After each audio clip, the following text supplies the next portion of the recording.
I'd been looking forward to this weekend with the kind of anticipation that feels almost childish, a giddy, secret hope for 2 days of peace at my parents' house in Connecticut, away from the sirens, construction, and relentless buzz of city life. For the first time in months, I'd cleared my calendar, switched my email notifications off, and allowed myself to be someone's daughter again instead of just another woman fighting for space in Brooklyn.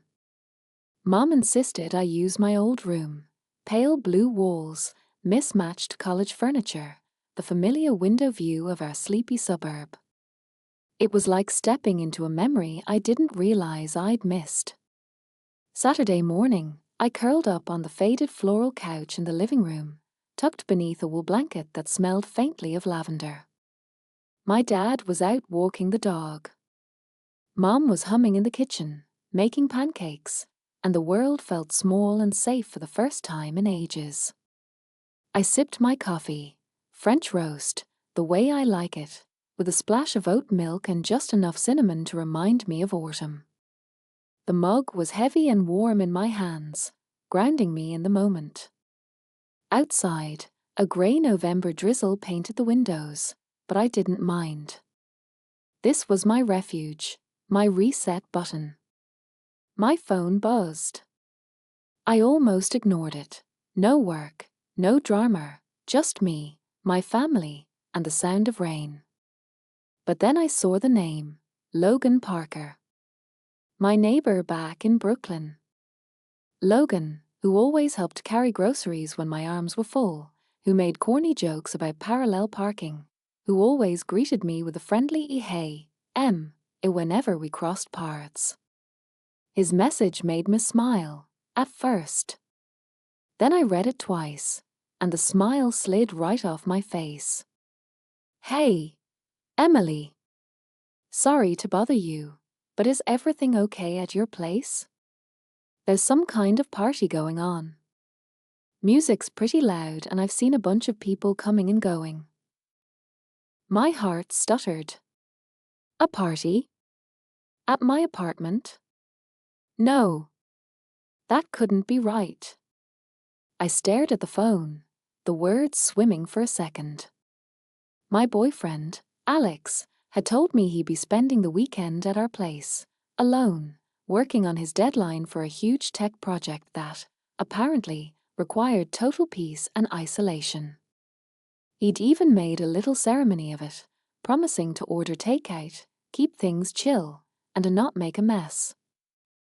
That had been last night, when I'd kissed him goodbye and left him with a grocery bag of frozen burritos and my spare set of headphones. He'd acted almost grateful to have the apartment to himself, just him and his work and silence.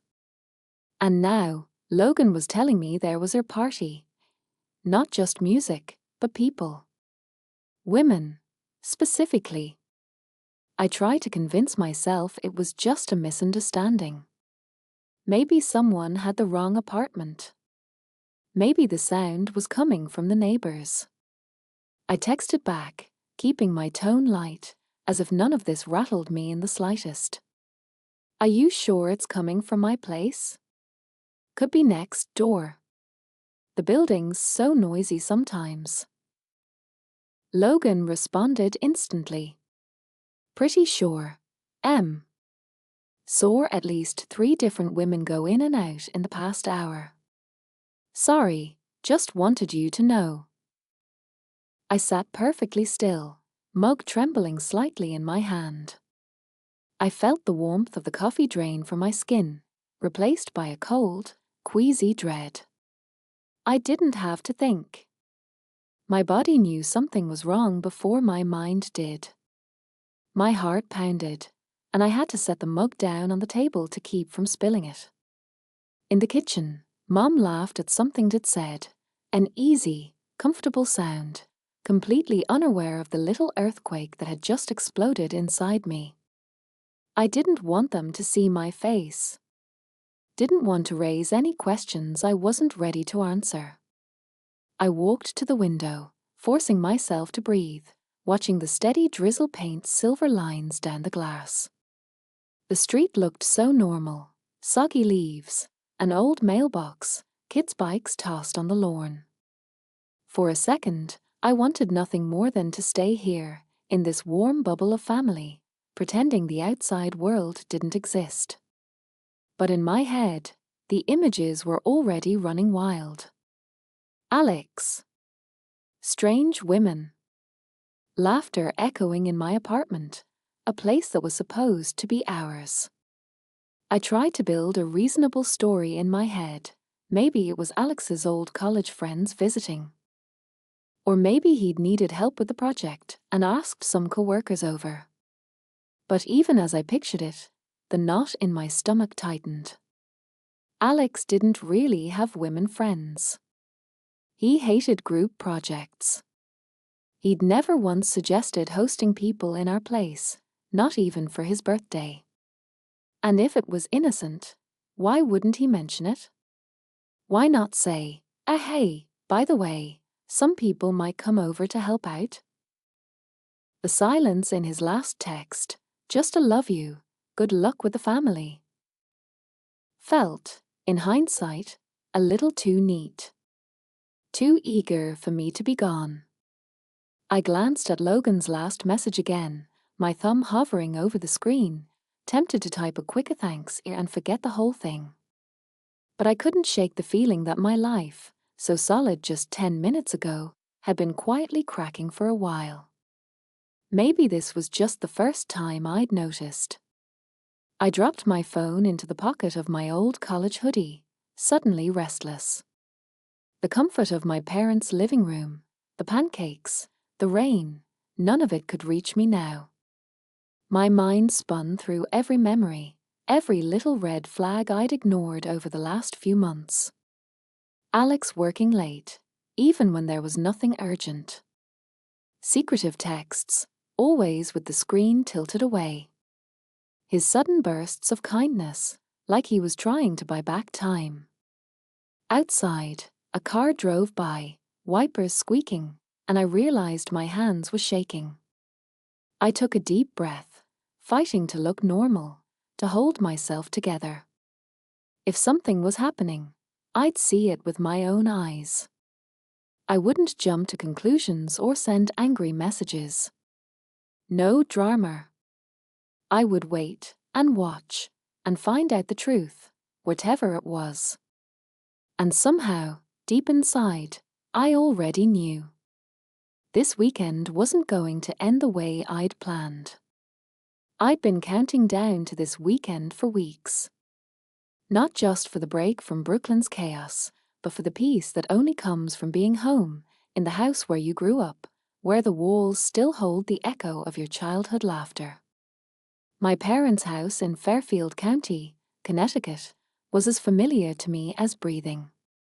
No subway rumble, no neighbors yelling through paper-thin walls, just the quiet hum of the dishwasher and the distant sound of my dad mowing the lawn.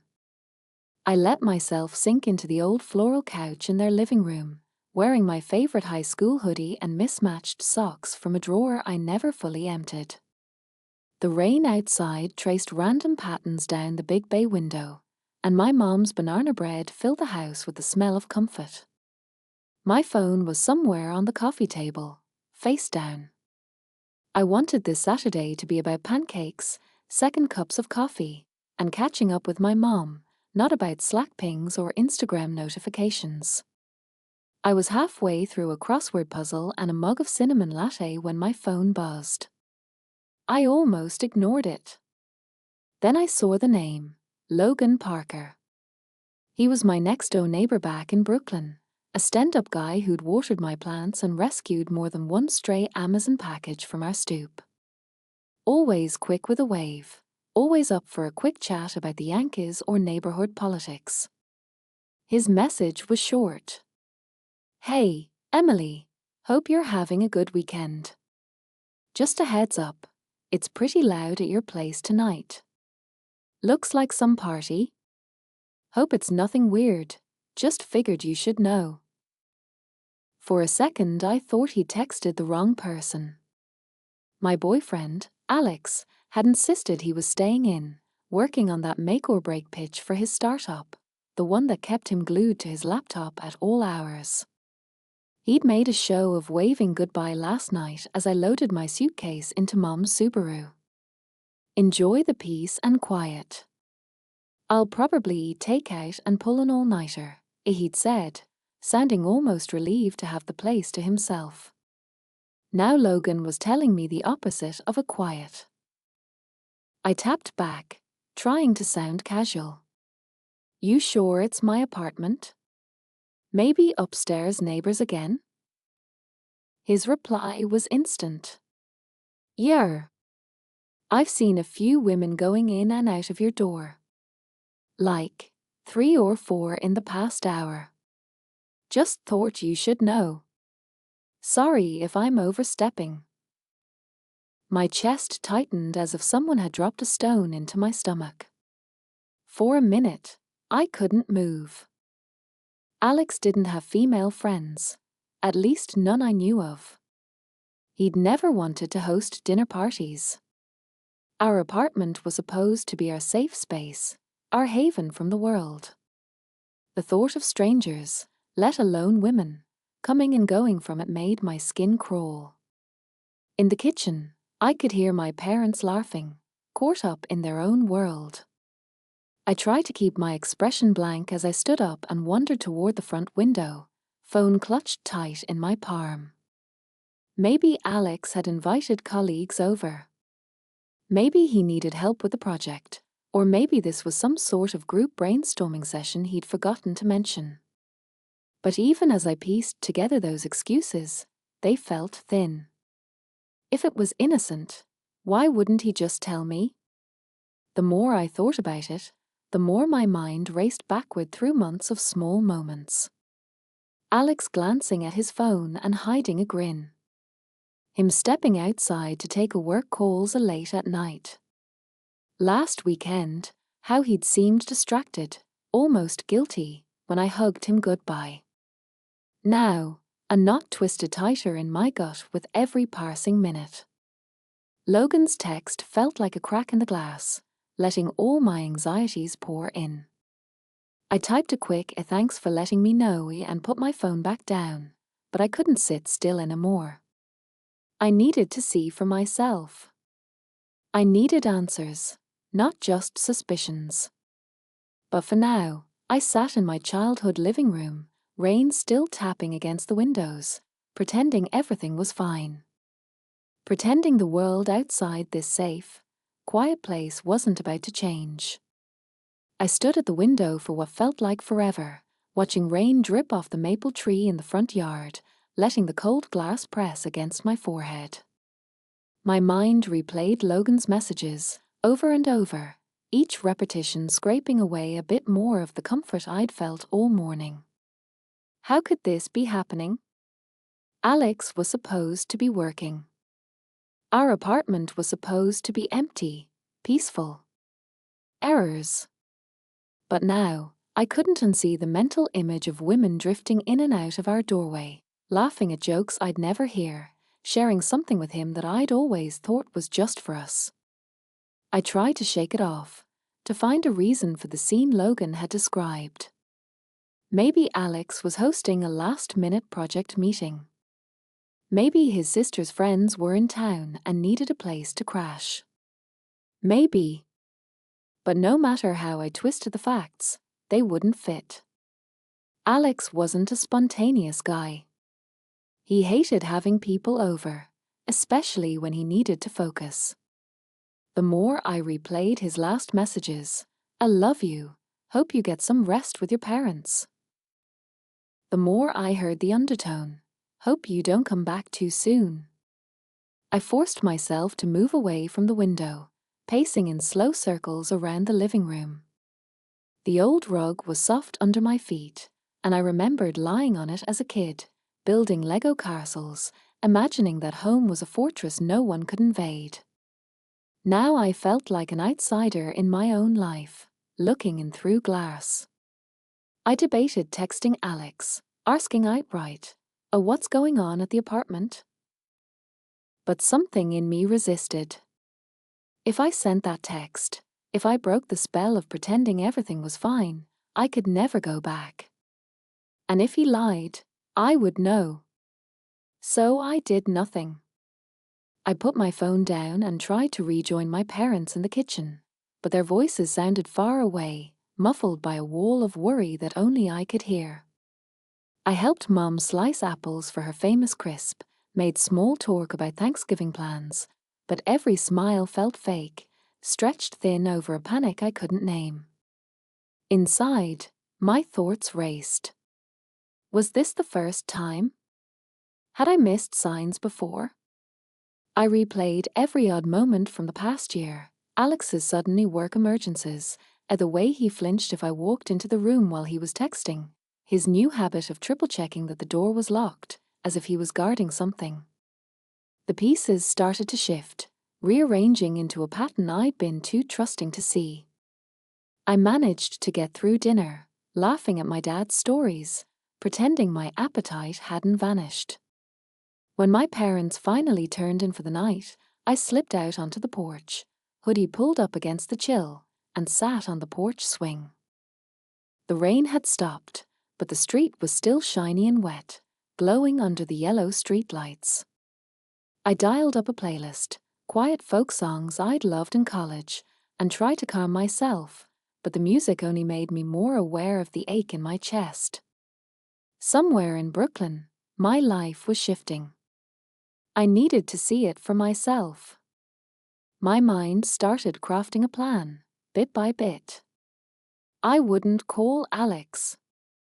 I wouldn't confront him by phone or text, wouldn't give him a chance to erase the evidence or spin a story. If there was something happening, I needed to witness it, unfiltered, raw, undeniable. That thought gave me a strange kind of strength. For the first time all day, I felt clear. I would wait until morning, pack my things, and drive back to the city. I would walk into our apartment as if I belonged there, because I did. I'd never been the jealous, paranoid type. In my 20s, I'd watched friends sabotage themselves with suspicion and overthinking. I always promised myself I'd be different, that I'd trust until I had a reason not to. But this felt different. Not some vague worry or insecurity, but a bone-deep knowing that the ground had shifted beneath my feet. I sat on the swing for a long time, watching the lights flicker in neighbors' windows, listening to the gentle thud of my own heart. The street was silent except for the distant drone of a train and the occasional dog bark. I thought of the life I'd built with Alex, the gallery openings, the late-night pizza runs, the way we'd decorated our apartment together. I thought about all the ordinary days, the "je love you" texts, the shared groceries, the laughter. And then, unbidden, I imagined that same laughter echoing in our apartment now, but without me. The pain was sharp, but underneath it, a new feeling stirred, determination. This was my life. My home. If Alex had invited betrayal through our door, I deserved to know. And I would know, on my own terms. I watched the sky turn from black to blue, the world quietly spinning toward morning, and promised myself that whatever happened next, I wouldn't look away. I barely slept that night. Every time I closed my eyes, I saw flashes of Alex's face, smiling, distracted, guilty. I kept rolling over, checking my phone, half hoping to see a text from him, something simple and ordinary that would erase all my doubts. But there was nothing. Morning came cold and bright. My parents were already bustling around the kitchen, talking about the Sunday farmers market, the weather, a neighbor's new puppy. I smiled, nodded, tried to play along. But I felt like I was floating behind glass, my mind 1,000 miles away on a rain-slicked Brooklyn street. I waited until after brunch, forcing myself to help with the dishes, to listen to my mom's stories about her book club, to pretend everything was okay. I told them I needed to run an errand in town, and hugged them tightly before I left, a little too tightly. If they noticed anything strange, they didn't say a word. When I got to my car, my hands were shaking. I sat in the driver's seat, staring at the steering wheel, letting the world blur for a moment. Was I overreacting? Was I about to sabotage my own happiness for nothing more than a couple of suspicious texts? But then I thought of Logan's steady voice, the details he'd shared, and the strange, sick certainty that had been building all night. No. I needed answers. And I wouldn't get them by staying away. I pulled out of my parents' driveway, the tires crunching on damp gravel, and headed for I-95. The highway was wide open, the radio barely a whisper in the background. My thoughts ran faster than the speed limit. What if I walked in on nothing? What if I caught Alex in the act, whatever the act really was? Would I be angry, heartbroken, relieved? As the city skyline came into view, the traffic thickened and the old, familiar tension returned, the kind of alertness I only felt in New York, as if every sense had sharpened. I found myself rehearsing different versions of the coming confrontation. Would I burst in, demand the truth, throw accusations like grenades? Or would I just watch, silent and invisible, gathering proof before I made my move? The closer I got to Brooklyn, the more my mind raced back through every little moment Alex and I had shared in our apartment, the messy breakfasts, the lazy Sundays, the quiet nights watching movies on the old thrift store couch. I realized I missed that version of us, the couple who trusted each other enough to leave the doors unlocked and their hearts wide open. But if that trust was broken now, I needed to see it with my own eyes. I parked 2 blocks from our building, under the shade of a sprawling plane tree. I recognized Logan's car nearby and felt a flash of gratitude for his honesty, even if it had upended my life.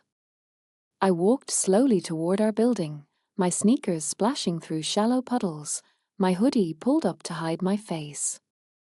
Even before I reached our door, I could hear it, the thump of music, the sound of laughter, the unmistakable hum of too many voices for a quiet weekend. I hesitated in the hallway, pressing myself flat against the peeling paint, listening. Someone inside said something I couldn't quite make out, followed by a woman's giggle. I felt a strange, icy calm settle over me, a kind of out-of-body steadiness, as if I were watching someone else's life through a camera lens. I slid my phone from my pocket and held it ready, just in case. I didn't want to burst in. Not yet. I wanted to see. I crept up to the apartment's side window, the one that overlooked the fire escape. The curtains were half closed, but there was just enough of a gap for me to see the living room. My heart hammered against my ribs. There was Alex, sprawled on the couch, legs propped up on the coffee table, drink in hand. Next to him, a woman with bright red hair was laughing at something on his phone. Another woman, tall and stylish, leaned over the kitchen counter, pouring what looked like sangria into solo cups. The room was a mess, empty pizza boxes, half-drunk bottles, a tangle of jackets on the back of a chair. It wasn't just a project meeting. It was a party. A party Alex had planned for himself, with guests I'd never even met. I watched, numb, as Alex put his arm around the red-haired woman's shoulders, whispering something into her ear that made her blush and swat his hand away. The casual intimacy, the lack of guilt or secrecy, it was like watching a scene from someone else's life. It wasn't just betrayal. It was erasure. In this version of Alex's world, I simply didn't exist. For a moment, I considered barging in, demanding answers, making a scene they'd never forget. But the cold logic that had carried me here said, "No. Don't give him the drama he expects. Gather the truth. Decide for yourself what comes next." So I did the only thing I could. I hit record on my phone, letting the camera pan slowly across the room. The laughter, the music, the too familiar curve of Alex's arm around a stranger. Each second of video felt like a piece of my old life shattering. But at least it was real. At least I would never have to wonder. When I'd seen enough, I slipped away from the window, my breath shaking in the cold. I walked back to my car, trying to ignore the prickling behind my eyes. I sat in the driver's seat for a long, long time, letting the silence settle over me. This was the truth, and I would face it, on my terms. For the first time in hours, I took a deep, steady breath. The world outside was still grey and wet, but inside, I felt the first flicker of clarity. I wasn't powerless. I had choices. And I was done waiting for someone else to do right by me. I don't remember how long I sat in my car, fingers tight on the steering wheel, forehead resting against the cool glass. The city was alive outside, sirens in the distance, the endless rush of cabs and buses, the voices of people living 1,000 stories I'd never know. My own story felt like it was being rewritten, line by line, but this time, I was done being the passive narrator. I scrolled through the photos and video on my phone, letting myself look at them, really look. Not to torture myself, but to face what was real. Alex, arms draped around women I'd never met, laughing as if he hadn't promised me anything. There was no point pretending anymore. I couldn't unsee what I'd seen. I wouldn't allow myself the comfort of denial. But as I sat in the hush of my car, another emotion quietly surfaced: relief. Not relief that Alex had betrayed me, but that the guessing, the anxiety, the endless second-guessing was over. I finally knew. There was a strange power in that. It would have been so easy to send a text, to demand an explanation, to fall back into the drama he'd created. But as I sat there, I realized I didn't owe him a conversation. Not after this. I'd spent enough of my life managing other people's feelings, worrying about not seeming too emotional, too suspicious, too much. This was my line in the sand. Instead, I thought strategically. Who did I trust? Who needed to know? I texted my friend Rachel first. She was direct, no nonsense, fiercely loyal. I sent her the video and wrote, "You were right about him. I'll explain everything later, but I need some backup tomorrow." Her reply was instant. "I'll bring coffee and my meanest playlist. You got this, M." Next, I messaged Logan, the neighbor whose honesty had changed the course of my life. "Thank you for telling me the truth. I saw it myself. Appreciate you looking out for me." He replied, "Anytime. Let me know if you need anything." I made a mental note to bake him cookies or buy him a Yankees cap. Neighbors like him were rare. Finally, I thought of Alex's job. He worked at a sleek downtown startup, the kind where office culture blurred into after-hours cocktails and everyone was a family. I'd met his boss, Hannah, at one of their rooftop mixers. She was smart, sharp-eyed, not someone to mess with. I sent her a quick, professional message. Nothing emotional. "Hi, Hannah. I'm not sure if you're aware, but Alex used our apartment for an unsanctioned party this weekend, while claiming to be working overtime. I have documentation if you need it." I didn't embellish. The facts were enough. Then, I allowed myself one final thing. I changed the locks. It was almost therapeutic, Googling local locksmiths, booking an appointment for the next afternoon, clearing out Alex's few remaining things from the hall closet. I put everything in a cardboard box: his headphones, a hoodie he never wore, a couple of half-used bottles of hair gel. Each item felt lighter, easier to handle than the emotions that had come before. I ordered Thai takeout, something spicy and comforting, and ate it sitting cross-legged on the living room floor, watching the city lights blink on outside my window. It wasn't the life I'd planned, but for the first time in a while, I felt present in it. Later, I lay on my bed in the darkness, my phone glowing softly on the pillow beside me. I didn't cry. I thought I would, but I didn't. Instead, I felt a calm that was almost eerie, a hush after the storm. I replayed the details of my plan for tomorrow. Change the locks. Text Alex after it's done, letting him know he could pick up his things at Rachel's apartment. Block his number. Move forward. I also allowed myself a small act of pettiness, posting a photo to Instagram, the first one in months. It was just me, standing in my kitchen, holding a mug that said "and nevertheless," she persisted, a grinning wide and real.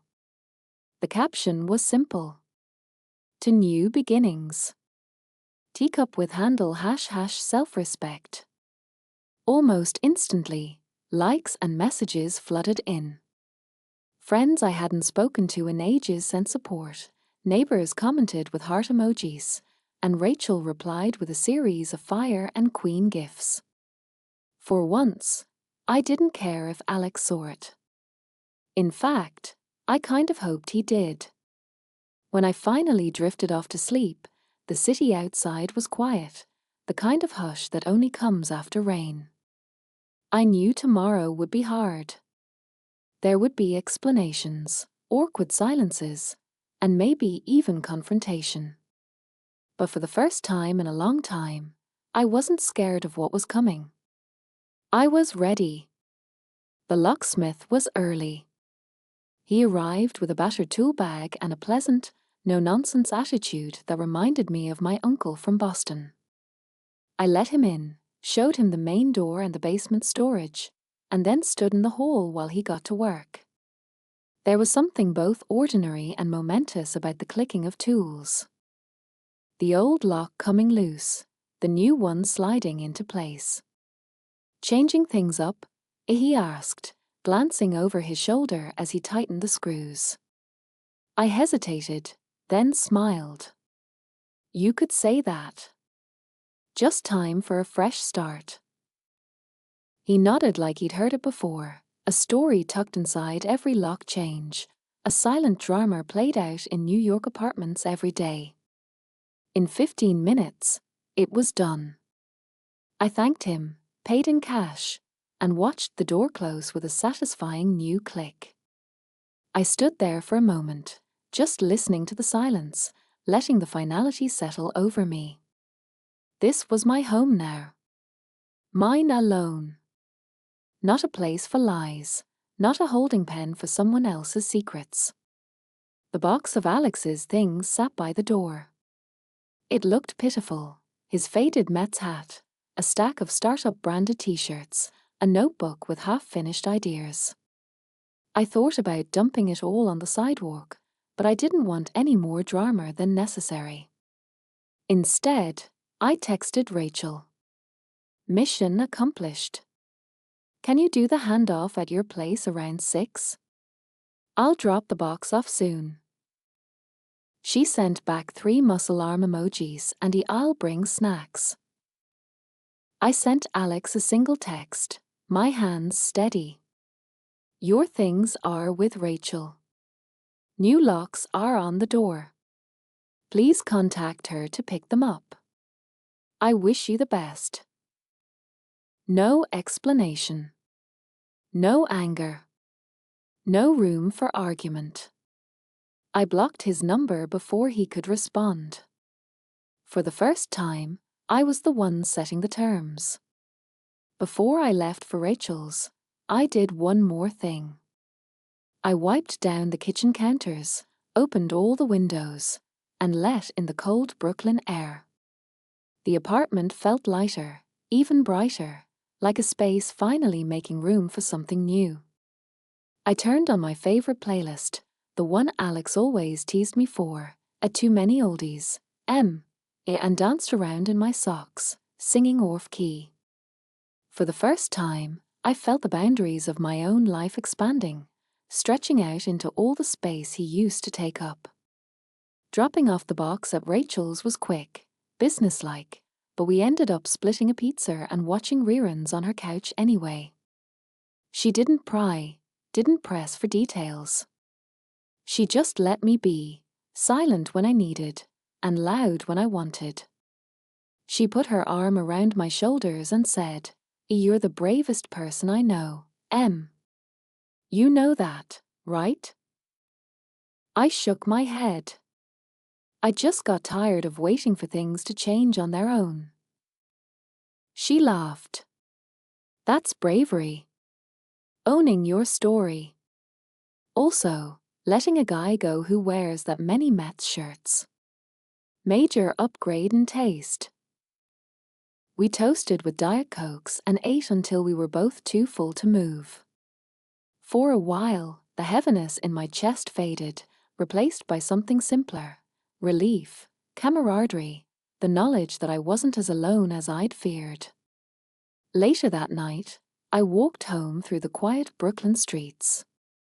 It was colder now, the air sharp, but every breath felt like proof that I'd survived something.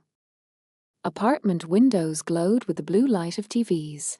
People argued or laughed or cooked just out of sight, the city endlessly alive.